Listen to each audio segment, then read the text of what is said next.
Minnesotans to respect our true wildlife manager, the wolf. Their survival is critical to our ecosystems, our communities, and even our economy. As highly intelligent animals with strong social bonds, Minnesota wolves deserve to be protected and admired. Learn more at howlingforwolves.org. Let's live and let howl.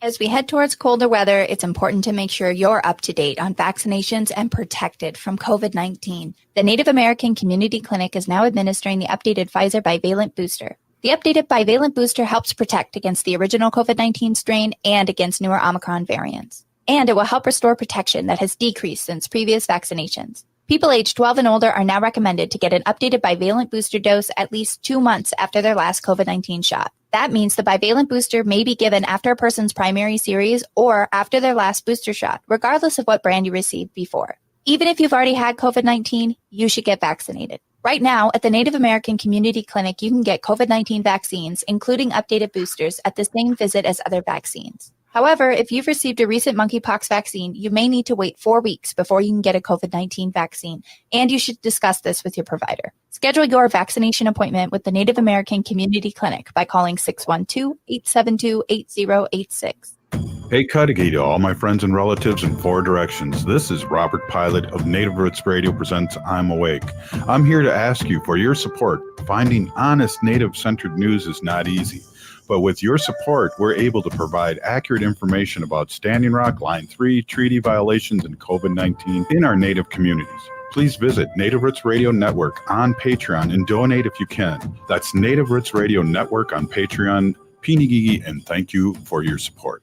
The Native American Community Development Institute's Make Voting a Tradition is a culturally specific, year-round, multi-generational approach to increase voter turnout and civic engagement. The fundamental principle of MVAT is that Native Americans are more likely to become politically active when engaged by peers and family. MVAT has created partnerships with local, statewide, and national efforts to increase turnout in BIPOC and other traditionally low turnout groups. Go to NACDI.org, NACDI.org to learn more. With a look at your AM 950 weather, I'm Patrick Lulia. Rain possible tonight with a low of 33, then rain and snow expected on Friday with a high of 44. I'm Angela Warner, and my grandpa Jim Warner taught us to treat customers like family. And to thank you for 68 years, Warner Stellian is offering unbeatable appliance savings. Go to warnerstellian.com for a $50 exclusive coupon. Portions of Native Roots Radio may be pre-recorded. It's a good day to be indigenous. Get up, stand up. They are going to become more brutal. Couldn't cut, hitting cut again. Because all the hippies were trying to be Indians anyway. They're going to become more repressive because it's a matter of dollars and their illusionary concepts of power. Hey, Victor. We must live in balance with the earth. And also with recent happenings at Wounded Knee. I am awake. Welcome to Native Roots Radio presents I'm Awake, and I'm your host, Wakanja Hade. Hi, I'm Buju, everybody. This is Ogama Ganua Kwe. Robert Pilot has to be off tonight, but we have a very special guest host and many guests brought in with her today. We have Antonia Gonzales, who is a longtime radio and television reporter and producer. Antonia, so glad that you're here with us today. And again, you brought with us your colleague, Rhonda LeValdo, who is she is faculty at Haskell Indians University in the Media Communications Department. Welcome to you as well, Rhonda. I just want to let our listeners know before you two take over the show for us that this portion of the show is brought to you by the Native American Community Development Institute and Make Voting a Tradition. Make sure to go to nacd.org and click on Make Voting a Tradition to find out how to get involved. All right. Thank you, Ogama. And hello, everyone. Thanks so much. Thanks to Robert for letting us be on your program tonight. And yes, thank you. My name is Antonia Gonzales, and I'm a longtime radio and television journalist. I'm a proud citizen of the Navajo Nation. And I have my colleague here, Rhonda LeValdo, who is Acoma Pueblo. Rhonda, welcome to the show. Thank you for having us. So tonight we're going to talk to everyone about this project that we did. We went out to Los Angeles in September and covered a historic event given by the Academy Motion Picture Arts and Sciences. They publicly acknowledged and officially apologized to Native Americans for the mistreatment and the hardships that Native people have endured by the film industry. And we went out there. It was a night of honor for actress Sacheen Littlefeather. She has passed away. She passed away just 2 weeks after that historic event. But it was really a gathering of the Native and non-Native community to come together and have this night. And it was a healing night. And we were there. We had a team. We got some funding from the International Women's Media Foundation Fund for Indigenous Journalists reporting on missing and murdered Indigenous women, girls, Two-Spirit, and transgender people.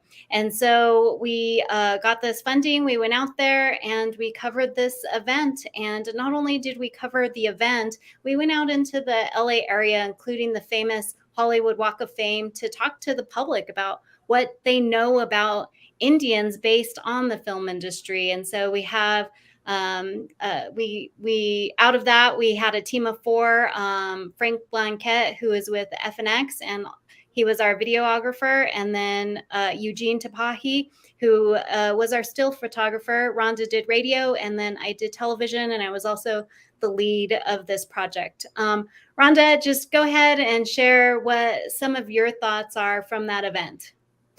I think it was a tremendous thing for the Academy to acknowledge what they have done to Native people, because I teach about this in my mass communications class about how Hollywood has really affected how Native people are seen, not only in America, but all over the world. And it affects who we are in these stereotypes and who people perceive us to be and what we're supposed to look like and what we're supposed to dress like. And so for them to acknowledge that they have, affected that and it was wrong. And so I think this was really important for Native people to hear this, and just having this night of healing, because they know that a lot of the stereotypes, especially with Native women being sexualized in the film industry, it's really impacted our women, of course, with missing and murdered Indigenous women, Two-Spirits, transgendered people. There's just so many things that were a part of this, and it was good to hear this, but also, just walking out on the Walk of Fame and talking with regular people and having them tell us what they feel Native people, the stereotypes are, that's part of that example. And it is, we were there for not only to cover this historic event, but to focus on this and focus on how this imagery of Indigenous women in film and television have contributing factors to missing and murdered Indigenous women and girls, and how that plays out in the minds of the public. And it also has a lot to do with not only the film industry, but also sports as well. Rhonda, you cover that a lot, of how we're viewed less than. And then we look at the statistics that are facing our Native people across the country, especially when it comes to young people, and just, the high suicide rate. So there's more than just this imagery when people say it's not a big deal. Rhonda, what do you usually tell people when they say, oh, it's not a big deal, or we're honoring you? So my group, Not in Our Honor, was just protesting Monday Night Football. Kansas City played the Las Vegas Raiders. And so that's all I've been getting in our email boxes. Why do you guys care? This is not an important issue. But I always try to tell them, for people who don't think it's an important issue, it's all related to our health. It's related to suicide. It's related to our young people. It's related to how we're seen as regular people, as human beings, because we're not seen as human beings. It's all related. It's not just one issue. And so, that's, for me, it's really important to get that message out, that these are all related. It's not just one single issue. And just in the world we live in today with the technology, back then when Sacheen Littlefeather stood up for Native rights in 1973 at the Oscars, she drew attention to the mistreatment by the film industry of Native people, but also just Native issues that were happening at the time, including the occupation at Wounded Knee. And she was, lost her career and was banished from Hollywood. And this apology came 50 years later.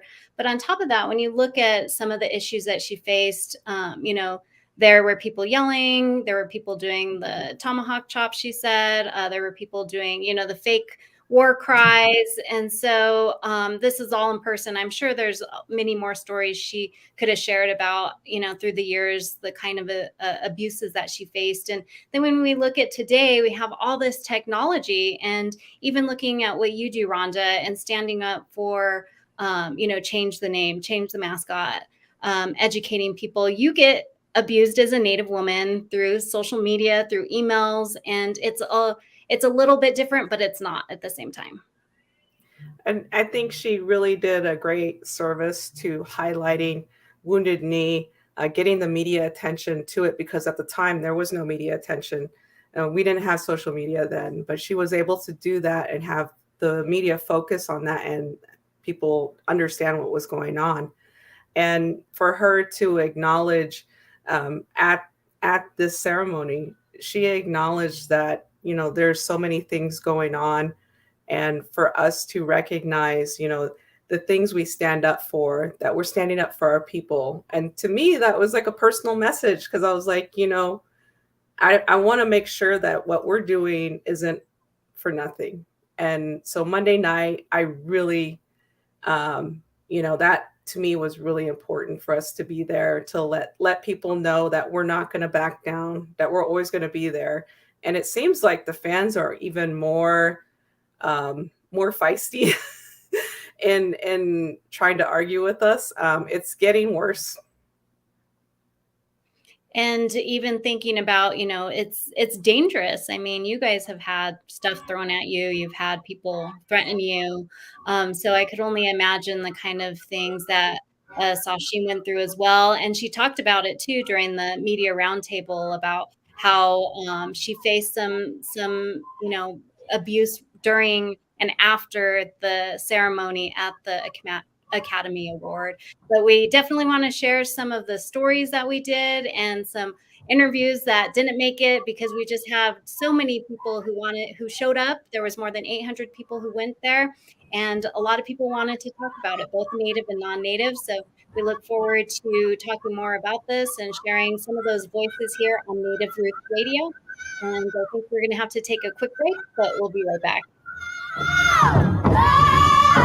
As we head towards colder weather, it's important to make sure you're up to date on vaccinations and protected from COVID-19. The Native American Community Clinic is now administering the updated Pfizer bivalent booster. The updated bivalent booster helps protect against the original COVID-19 strain and against newer Omicron variants. And it will help restore protection that has decreased since previous vaccinations. People aged 12 and older are now recommended to get an updated bivalent booster dose at least 2 months after their last COVID-19 shot. That means the bivalent booster may be given after a person's primary series or after their last booster shot, regardless of what brand you received before. Even if you've already had COVID-19, you should get vaccinated. Right now, the Native American Community Clinic can get COVID-19 vaccines, including updated boosters, at the same visit as other vaccines. However, if you've received a recent monkeypox vaccine, you may need to wait 4 weeks before you can get a COVID-19 vaccine, and you should discuss this with your provider. Schedule your vaccination appointment with the Native American Community Clinic by calling 612-872-8086.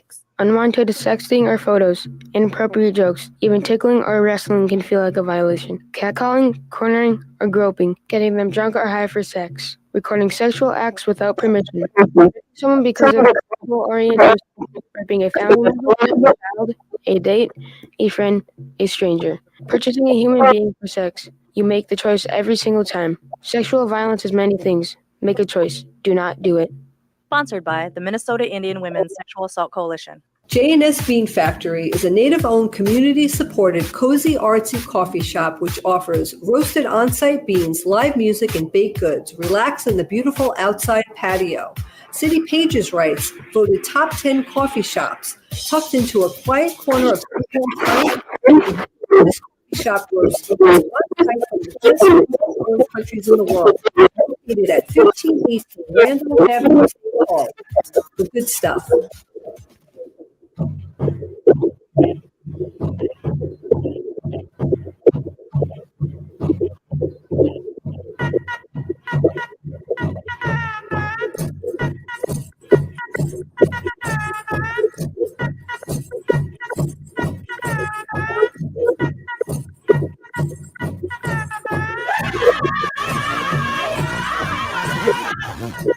Welcome back. Native Roots Radio presents I'm Awake, and this is Robert Pilot.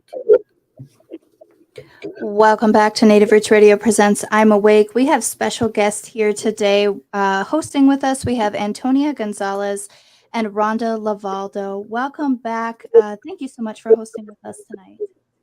Thank you. We're glad to be here. Thank you, Ogama, and thank you, Robert, for letting us be special guest hosts today on your show as we talk about this project that we did in September, this historic event focusing on Sacheen Littlefeather, the actress who stood up and refused Marlon Brando's Oscar in 1973, and she stood up for Native rights. And we talked to a variety of folks, and we want to share Rhonda's story that premiered this week on her radio show, and we want to share it right here on Native Roots Radio. So let's go to audio clip 1. Members of the Native American and non-Native community in the LA area recently took part in a healing event hosted by the Academy of Motion Picture Arts and Sciences. The more than 90-year-old organization dedicated to excellence in movies honored actress Sacheen Littlefeather. Littlefeather passed away just a couple weeks after the apology at age 75 from cancer. Rhonda LeValdo reports. More than 800 people attended the healing night at the Academy Museum in Hollywood. Academy officials publicly acknowledged the mistreatment and misrepresentation of Native Americans by the film industry. The guest of honor was Sacheen Littlefeather.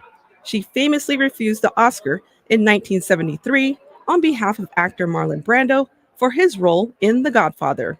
Those who came to the event were either young enough to remember watching the historic moment on TV or have seen archive video. When I was very young, I saw the historical speech that she has made. My ancestors started the early movies as extras in the cowboy western, suffered so much with the negative and not having the called equity and inclusion in the motion pictures and arts. I think it's a far due time that we finally bring the circle closer to closure. I've grown up with her image kind of plastered throughout the years as far as loving film. I never really understood the importance or impact of what she did, or how essentially she was kind of thrown under the bus and then blacklisted. Not until, I kind of grew up and realized exactly what had happened and how important she saw is. Sacheen Littlefeather on TV when I was a young boy, whatever age I was, and I was fascinated and shocked and excited and interested. I feel that the Native population is, there's a huge genocide and a huge whitewashing, and it's all, nobody ever hears about what happened to the Native population of this country. We hear about other ethnicities, but we don't really hear that. The apology is historic in itself, but it also has greater context, says Bird Running Water, Mescalero Apache, and co-chair of the Academy Indigenous Alliance. Just the tip of the iceberg on a larger reconciliation that needs to happen between the film industry and our Native American community and other indigenous communities, just for the years of, misrepresentation, the years of purposeful exclusion, all of the years of erasure. The misrepresentation of Native Americans is still engraved in the minds of the public, as people at the famous Hollywood Walk of Fame shared. Some stereotypes, probably the weird thing, they always think that they do the weird siren call when they clap over their mouth or something like that, or that they're always having face paint on or something like that. Well, that these people were savages. They were, uneducated. They praised, not Christian things, anything that had to do with nature, and if they were worshiping that. It was wrong. And then other movies, of course, the women dressed as almost like sex objects. As a child watching that, still very disturbing. Like, you knew that that was not right, but that was what was so heavily portrayed in the media. Imagery of Hollywood Indians has had a direct connection to missing and murdered Indigenous people, says Littlefeather, who wore a t-shirt and red scarf to represent missing Indigenous women. She discussed her advocacy on the issue during a media roundtable. In the film industry, the woman was always murdered, raped, spit upon, looked upon with disfavor, and never respected, really. Littlefeather says the most violent act in Oscars history was after her 60-second speech at the 45th awards ceremony when actor John Wayne, famous for Westerns, tried to accost her. The Academy confirms it took 6 security guards to hold him back. Fortunately, that did not happen. But that was the most violent moment at the Academy Awards. Native creatives in Hollywood say the MMIP movement needs to include the film industry. Devery Jacobs is a Mohawk actress in Reservation Dogs. I think that starting tonight with this apology for Sacheen Littlefeather and starting the conversation around missing and murdered Indigenous women in our community is how it's not talked about nearly enough to start bringing that to light and to find ways in which our communities can find healing and ways that the Academy can be accountable to themselves as well as the industry as a whole is so important. And I think that tonight is one of the first steps of what I hope to see of many. Academy leaders say elevating Native representation in the film industry can help raise awareness on MMIP. Janet Yang is president of the Academy. Through storytelling. That's pretty much our primary tool and a very effective one. Maybe there can be a documentary about that or a scripted version of it. You know, this is awareness. People are very open to hearing stories like this now. Academy Museum President Jacqueline Stewart agrees. It's important to have Native Americans in the Academy because without that representation, then we don't ensure that we don't have the same misrepresentations and erasures. I mean, it makes a tremendous amount of difference when you see people like yourself reflected on screen, but also, especially in the case of Native American people, who so many people think are extinct, to announce that we're here. So it's incredibly important. It's not just important in terms of writers and directors and actors, but to have people who are making decisions in the industry who insist on having that kind of diversity. Not only did the Academy officially recognize the importance of Native Americans, there was an official acknowledgement of the abuse Littlefeather endured. For decades, she was professionally boycotted, personally attacked, and harassed. Critics of Littlefeather challenge her tribal identity. Littlefeather disputes those claims, saying she's Apache and Yaqui. And people in Hollywood made up rumors about her identity, including that she rented her dress and that she was a Mexican actress. She says she was never allowed to speak for herself, but she is now. When I am gone, always be reminded that whenever you stand for your truth, you will be keeping my voice and the voices of our nations and our people alive.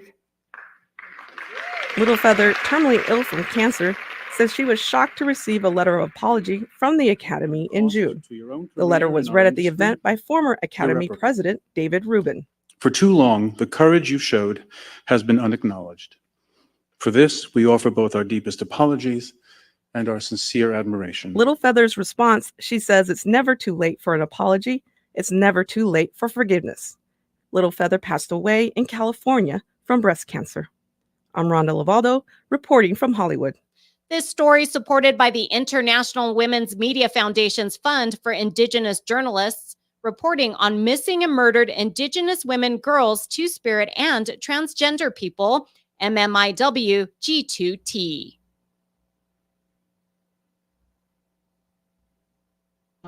Okay, there we go.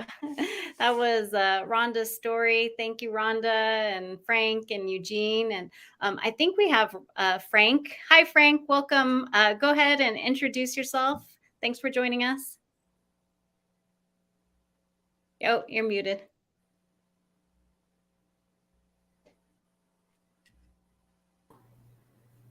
There we go.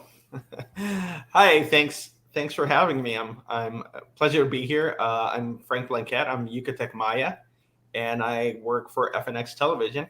And it was just really cool to be a part of this project with you guys. And so just kind of reflecting and thinking back, what was your main takeaway of being there and reporting and being at the event? I think it was important to so many Native people. I mean, there was people there, from Canadian people. There was there south of the border people, Purepecha, Ganawage. There was people from all over the country, and every one of them was left with an impression from Sacheen Littlefeather. Whether they watched it happen live or they watched it at some point in their lives. So for them to be there as part of this apology and this celebration of what she meant to Native people in the industry was really was something that is hard to describe unless you were there. And so sitting in that auditorium, being part of that standing ovation, it was just a pretty amazing event, I think. Thank you, Frank. We're going to have some more. We're going to hear some more from Sacheen's friends and talk also about how we were a team of Indigenous journalists and why that's important to cover these kind of events and tell our own stories from our perspectives, because what you're hearing is definitely from an Indigenous viewpoint. And when you look at the mainstream media, all their stories are pretty much the same. And ours are coming from our perspectives and our voices. And we got to take another break, but thank you for being here. We'll be right back. Hey, Olgama, I've been hearing a lot about this term, climate justice. What is that? Climate justice is recognizing that the negative impacts of climate change don't affect all people equally. It also means use economy to a more sustainable future. MN 350 is one of the groups that's pushing for this transition to protect our futures. You can even get involved too. That's great, especially since I'm concerned about pipeline projects like Line 3. How can I help MN 350? Just find them on Facebook or visit mn350.org. The Native American Community Development Institutes make voting a tradition is a culturally specific, year-round, multi-generational approach to increase voter turnout and civic engagement. The fundamental principle of MVAT is that Native Americans are more likely to become politically active when engaged by peers and family. MVAT has created partnerships with local, statewide, and national efforts to increase turnout in BIPOC and other traditionally low turnout groups. Go to NACD.org, NACDI.org to learn more. Hey, Wendy, what are we doing for dinner after the show? How about we go to J. Selby's on 169 Victoria Street in St. Paul? They have a delicious plant-based menu that's compassionate and environmentally sustainable. I'm getting their spot-on vegan Big Mac, the dirty secret. You can pick up and they deliver within a 5-mile radius, or you can call them at 651-222-3263 or visit jselbys.com. Well, you sold me, Wen. Let's go order at J. Selby's tonight. I'm hungry. Hey, Minnesota, it's Brad Friedman, your friendly investigative blogger, journalist, troublemaker, and host of the Bradcast. Weeknights at 7 on AM 950. Join Quorum as they celebrate their 29th annual National Coming Out Day luncheon presented by U.S. Bank. This inspirational and transformational luncheon gives voice to the power of living openly, honestly, and with authenticity at work, in our families, in our faith communities, and across our lives. The realities of living an authentic life are deeper than being out. We all have many layers of identity, and we must work together to create a world where people can bring their whole self to everything they do. The National Coming Out Day Luncheon serves as a celebration of who we are individually and together. Reserve your tickets today for Friday, October 14th. This year's National Coming Out Day Luncheon will be at the Hyatt Regency Hotel at 1300 Nicollet Mall in Minneapolis. The Marketplace Expo opens at 10 a.m. and the luncheon will begin at 11:45. Tickets are available for members for $75 or non-members for $90. Learn more and purchase your tickets in the event section at TwinCitiesQuorum.com. That's TwinCitiesQuorum.com. Hi, this is Chad from AM 950. Snap Construction is arguably the most well-reviewed roofing, siding, window, and insulation contractor in the metro. Ryan is so excited about working with AM 950 and our listeners that he wants to help us grow. This is Ryan, owner of Snap Construction. I was friends with Chad long before I started marketing with him. I was a bit skeptical of radio advertising before Chad convinced us to run ads. The advertising's been so successful, we want to help the station grow. We've absolutely loved working with the listeners of AM 950, and we all know how extremely important this radio station is to the community. To help AM 950 grow, Snap Construction will be putting up proceeds to assist the station in marketing on social media. Snap Construction encourages you to follow, engage, share, and interact on the AM 950 social media platforms. Together, we can all work to ensure AM 950 continues to thrive and grow in our communities. We stand by our work with a lifetime craftsmanship guarantee. For a free estimate or more information on our financing, call 612-333-SNAP or check us out online.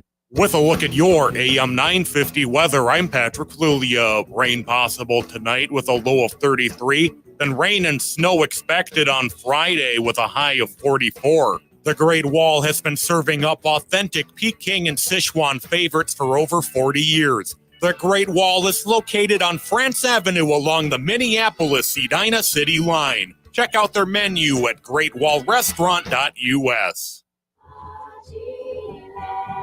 You're listening to Native Roots Radio. This is Spirit from Reservation Dogs. Get up and listen.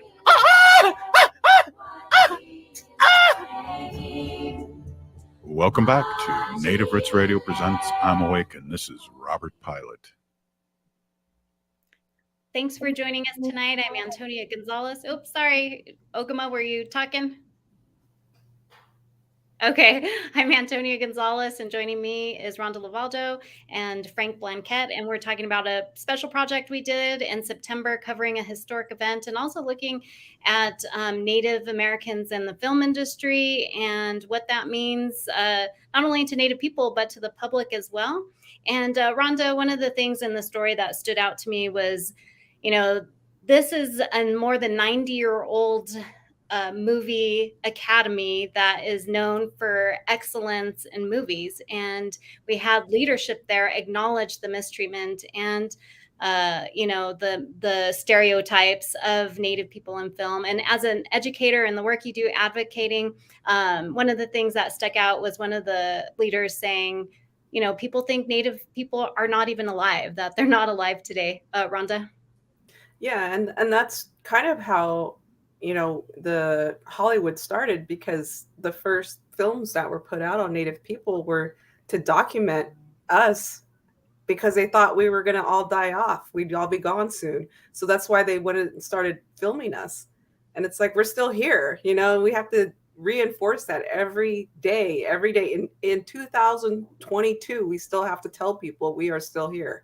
And unfortunately, Hollywood misinterpreted that message to so many people all over the world to make people think that we're all dead. So, but yeah, we have to continually tell people we are still here. And Frank, listening to some of the other leaders as well from the Academy, just saying why having Native representation in the film industry is important.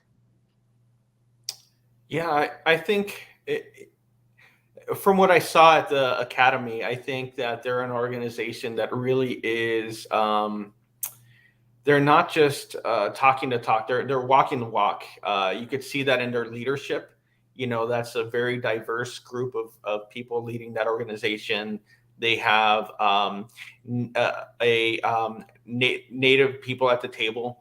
And so I think, I think they're not just saying it. I think they're actually doing something to change that representation, and I think that goes a long way to see people on that stage that were Native, from the people that were hosting, from the dance group that came in, the blessing ceremony.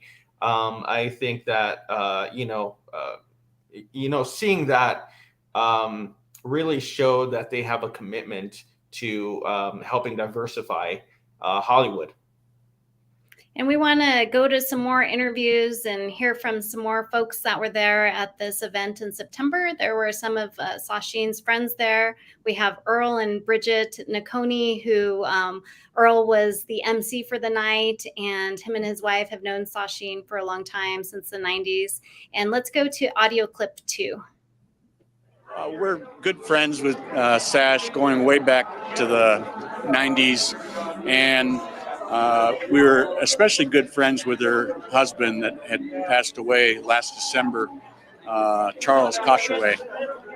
I gourd danced with him all these years from back in the 90s to just a little before he passed. And so we've always had Sash and Charles with us, and we go over for barbecues, things like that. And every powwow, Charles and I would dance, and Bridgette and Sash would be on the sidelines and dancing with us as well, or eating Indian tacos. And we met Sash through a mutual friend, Millie Cachichano. Right. And we went to school at Berkeley. So Sash is from the Bay Area. We're all from the Bay Area, the Native American community out there. So we've known Sacheen and Charles forever, and she's really good friends with us. And I met her when I saw her beaded moccasins. And someone said, "Hey, Sash." I said, "Are you Sacheen Littlefeather?" And that's how we met. Yeah. So yeah, she's a beautiful And spirit. she said no. Quit bothering me. And what did tonight mean for you as close friends of her? Well, an awakening. We had the opportunity to share this night with Sash, her friends and family, and the big screen, the people that make it happen out here.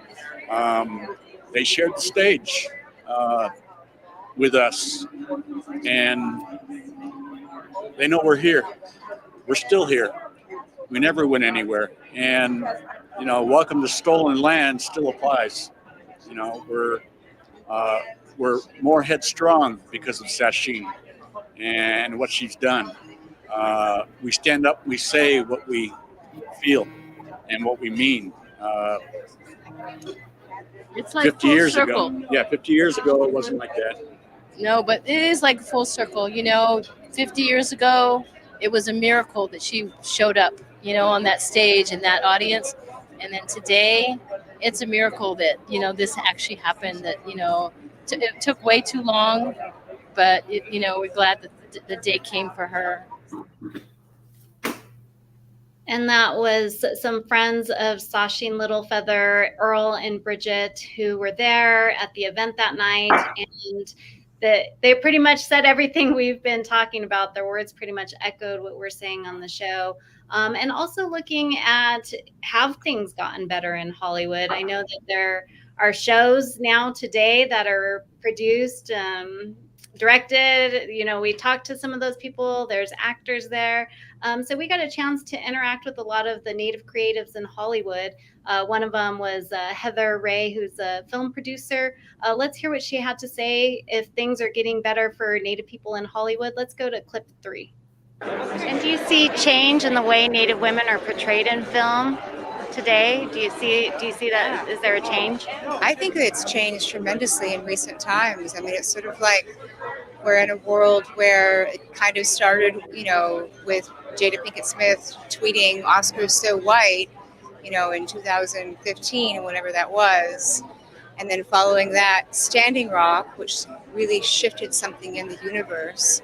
And then as things are continuing to change, then George Floyd is murdered. And it really opens up this reckoning, in American society. It breaks open the confines or the structures of the American psyche. And we see that things really start to change. And the door is open, right, for many people in Hollywood, and a door that was not open before. And so now is a time in which people are pushing through that door, hopefully bringing as many people with them as they possibly can, which is what we should all be doing, and finding a way to create content that's authentic, this authentic representation of you know, Native women, of Native people, of whatever peoples an artist, a writer, a director, a content creator is creating. I think now is a moment in which, you know, as a society, people are really demanding authenticity, and so it's become a standard in the industry, truly.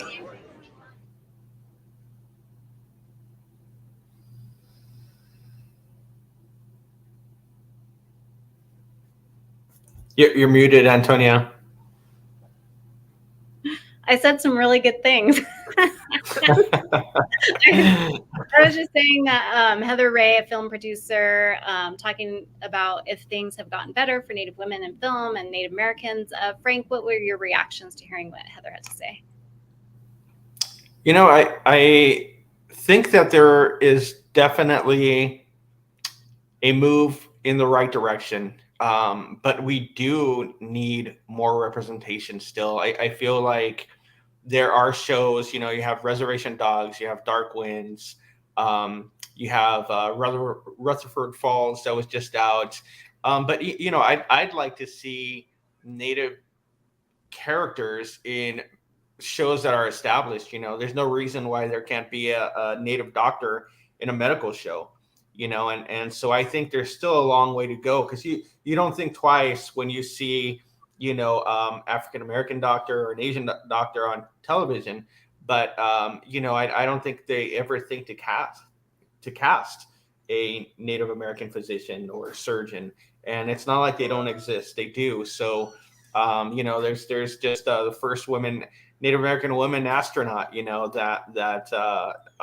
and there's been a longstanding male Native astronaut. So I think though there's definitely progress, I think that there's still so much more that can be there's so much progression that still needs to happen. And Rhonda? No, I totally agree with Frank. Like, you know, we could have like a Native American principal, lawyer, you know, those types of characters and mainstream storylines that we're not seeing.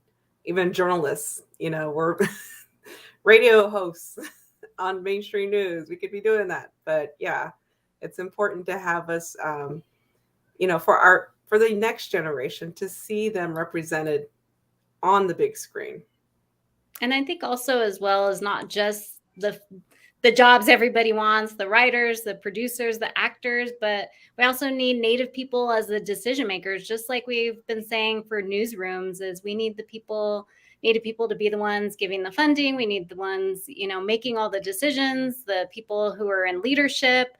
I think that, you know, goes the same when we look at journalism. Rhonda and I, you know, we served on the board many years ago for NAJA, your past president of the Native American Journalists Association. And we long called for not only more Native people in the newsrooms as reporters, writers, but also leadership, because that also helps make change. We got to take a short break here, but real quick, Rhonda, 1 minute before we go to break, about Native people being leaders. Yeah, and we need to have Native American teachers that are in, you know, the classroom teaching that next generation of journalists, biologists, chemistry, lawyers. You know, students really appreciate seeing somebody who looks like them that is teaching the class. They feel like it helps them out to matriculate and want to graduate. Definitely. Well, today we're talking about a project that we did.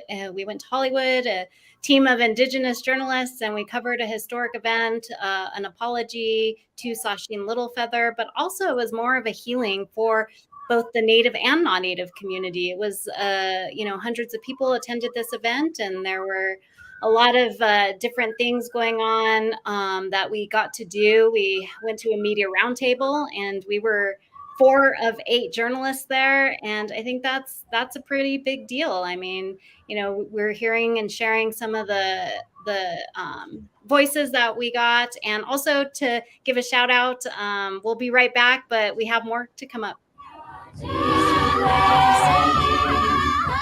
Hey, Ogama, I've been hearing a lot about this term, climate justice. What is that? Climate justice is recognizing that the negative impacts of climate change don't affect all people equally. It also means transitioning from a fossil fuel-based economy to a more sustainable future. MN350 is one of the groups that's pushing for this transition to protect our futures. You can even get involved too. That's great, especially since I'm concerned about pipeline projects like Line 3. How can I help MN350? Just find them on Facebook or visit mn350.org.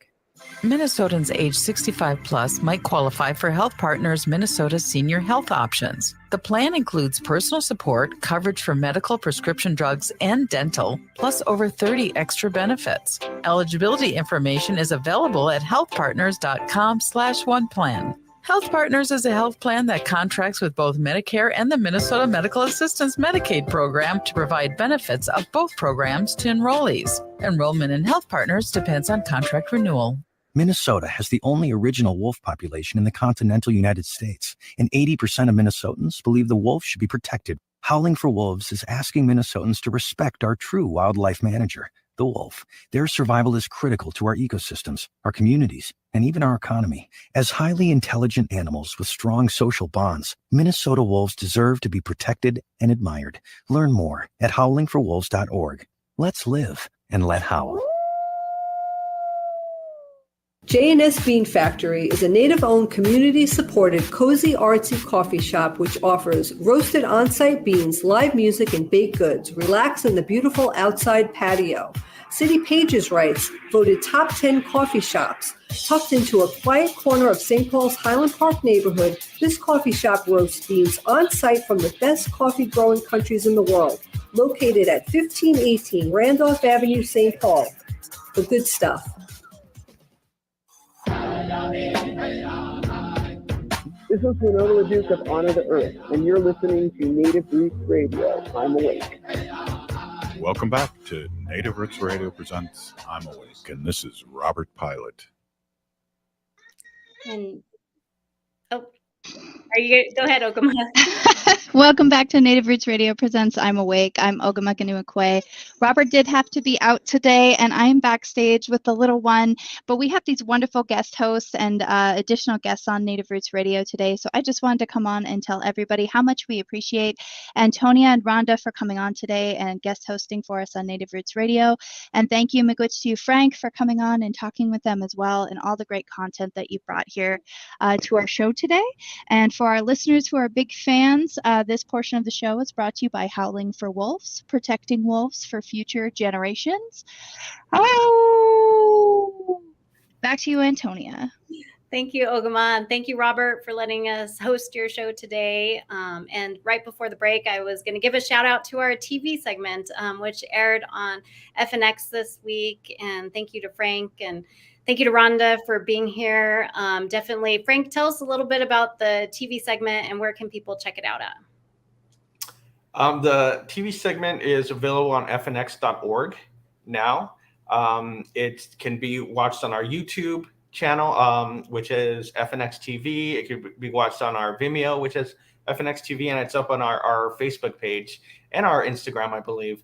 So it is a segment that we shot some cool stuff, cool interviews on the Hollywood Walk of Fame, and got some reactions from people as far as the stereotypes that they're familiar with about Native Americans, and you know, trying to let people know that we're here, that we're current, that we could be their neighbor, we could be their dentist, we could be you know, the person driving the bus that they're on. You know, we are just as much a part of Native, a part of society as any other member of the community. And so I think that you know, knowing that, I don't know how many people are aware about FNX, but we are a PBS affiliated station that's 24/7 all Native content. You know, check out fnx.org. It'll let you know where you could watch the station. But you know, it's Native stories by Native producers, Native journalists. So it's a pleasure working on this segment and really showcasing community events, but also the work of community people. And just visit our Facebook page, FNX TV, First Nations Experience, and you can watch the segment there, along with all kinds of other segments. And I thought it was really neat that we were able to bring a team together and produce a television segment, produce 2 radio stories, and with all the still photography, which was also, some of it was used in the TV piece from our colleague, Eugene Tapahebrings. And, those also go along with web stories. So we have some great shots, and a shout out to Eugene, who couldn't join us tonight, but his photos are outstanding, and they're way better than anything else that I've seen out there from the event. So thanks so much for that too, Eugene. And we wanted to share at least maybe one more clip before we have to end the show tonight. But let's go to clip 4, and this is a familiar actor, Zahn McClarnon, and he is known for Reservation Dogs and also Dark Winds. Let's go to clip 4 and hear what he had to say. I think it was an amazing night. I think Sacheen represents something that we needed back in the early 70s. And, I've known her since the 90s. I met her back in the 90s. And I was moved tonight by not just the apology, but just Sacheen's story and hearing it again. And it moved me very much. And as an actor, do you feel like working in this industry that Native people are treated better these days, or do you see a change, or how do you feel about the treatment of Native people, Indigenous people today by the film industry? I think Sacheen opened a lot of doors up and just bringing awareness back in the early 70s, not just with Hollywood and representation, but also with what was going on in the 70s with the American Indian movement, with what's going on up in Wounded Knee in South Dakota, and so did Marlon Brando by sending her up there. He was a big advocate for AIM back in the 70s. But I think we're in a unique time for representation right now. And I'm glad that, I've stuck around long enough in this business to actually see it happening and to be a part of it. I think we've got a long ways to go still, but, we've got great stories, and people are enjoying our stories finally. And we just got to keep it going. And Rhonda, your reaction listening to that, we were all on the carpet, but you got to interview a bunch of Native celebrities. And the funny thing about that was you introduced yourself, who you were with, and he was introducing himself, and you're like, yeah, I know who you are. Yeah. And I thought it was funny because when he's like, I'm Zahn McClarnon, and I'm like, I know who you are. And I thought about it later because I was like, he probably has to say that to mainstream media people because they don't know who he is. And Eugene Tapahebrings brought up a good point because they had Getty Images there, AP reporter, photographers that were there. And they were asking, who's this person? Who's this person? And he's like, that's why you need to have a Native American photographer at these events so they can recognize who these people are and let without trying to like impede on them. And it's like, because we know who these people are, and that's why it's important to have inclusivity within these different media groups, within photography, within video, within audio. It's really, really important. And also just thinking about that too is we also gave all these journalists, being 4 of 8 people at the intimate roundtable, all of our questions got asked, and they were all focused on our mission of the project to discover, the connection between Hollywood and missing murdered Indigenous people. And that's a story that the other journalists from mainstream that were there could have easily picked up on. Frank? Yeah, I think there was just there's definitely a disconnection between non-Native people that are covering these events, non-Native photographers. I think a lot of the photographers left before some of our main guests came on to the black carpet, to the backdrop. So that is a big thing. I think working with people that know our community is important. then the way that they tell stories, I mean, they mispronounce things. I could think of the story that one of the journalists that was at the media event, one of the stories that he put out, and there was, at least a few mistakes that were made on that story, and I think they really they missed the heart. They missed the heart of the story, the heart of the points that of that night, and so it's it's not just growing the representation on screen, but the representation behind the cameras, I think, is extremely important as well. Well, thanks for that, Frank, and thanks for joining us here tonight, and thanks for being part of the project. And Rhonda, we're almost out of time, but where can people find your work? And also, you got to talk to Taboo. That was another person that you got to interview, and you shared a little bit about Not in Our Honor. So where can people find your work, both for radio and what you do with Not in Our Honor? They could go to kkfi.org or notinourhonor.com for that. And final thoughts, Rhonda, we have about less than a minute. So go ahead. It was great. I think it was great that we were there and to bring out these stories and to have these Native actors and actresses and talking about what was going on. I just really think it was a great opportunity for them to be highlighted as well.